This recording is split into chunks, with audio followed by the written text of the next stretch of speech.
What's good, everybody? I'm Justin Miller, owner of Legends of Athletics. I want to make a quick video about changing direction. Team sport athletes especially need to know how to change direction.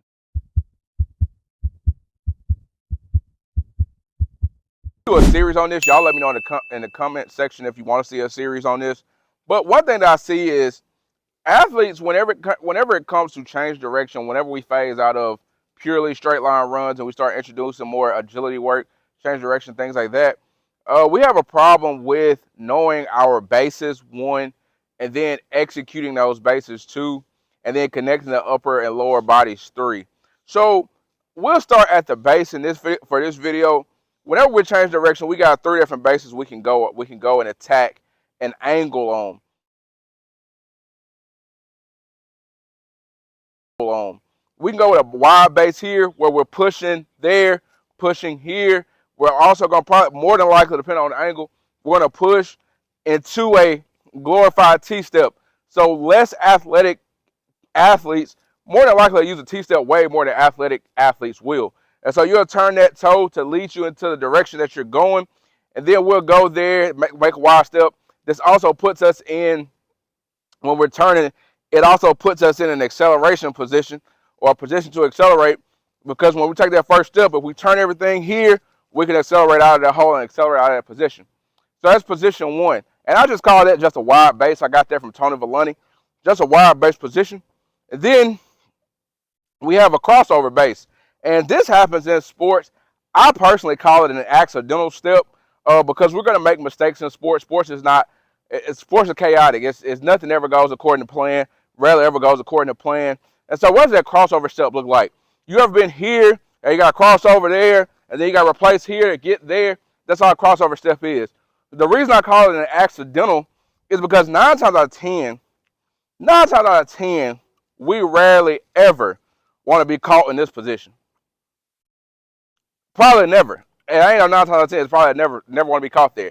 In basketball, it's a crossover. You on somebody highlight reel. In football, it's the same thing.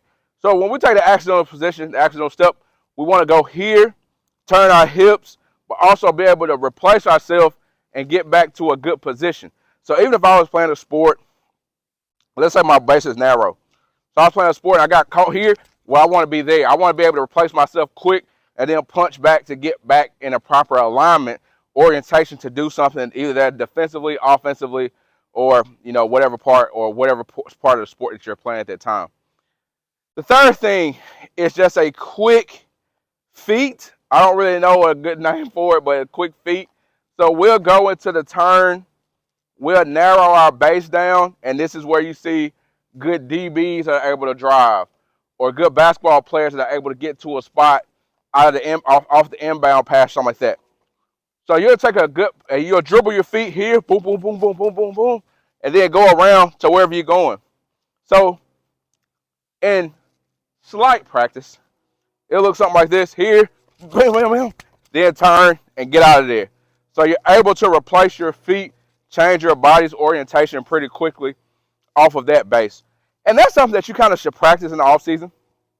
Play around with all three of these ideas and concepts and all three of these bases, and try to be as athletic as possible. For my athletes, a lot of my athletes, most of them, I just try to stick with a wide base. So can we learn how to be here, feet under your shoulders or a little bit beyond shoulders, and punch there, turn here, turn and run there? Can we figure that out? Secondly, we're going to stick with the accidental or the crossover step. So we're going to go here, replace, go here again, replace, vice versa, replace, whatever. And that's just kind of what I stick with, because you got to know what population you're working with. If I have somebody that's super athletic, or we're working on L drill, we're working on short shuttle, then we'll add that third base in there and get used to going here, pop, pop, pop, if they're quick. But again, that's really not efficient use of positioning and time-wise. But those are parts like L drill more than anything. It's where you will see that, not the short shuttle.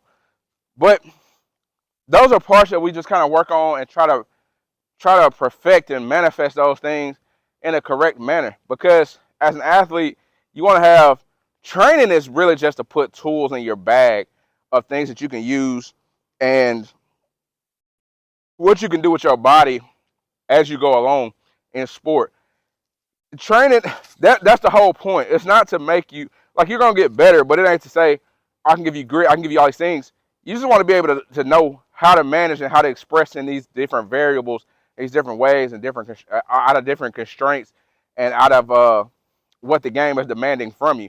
And so I hope you liked the video. This video really went a little longer than what I was expecting, but anyway, I hope you liked the video. I like the content. As always, don't forget to like, share, comment, subscribe, and be legendary.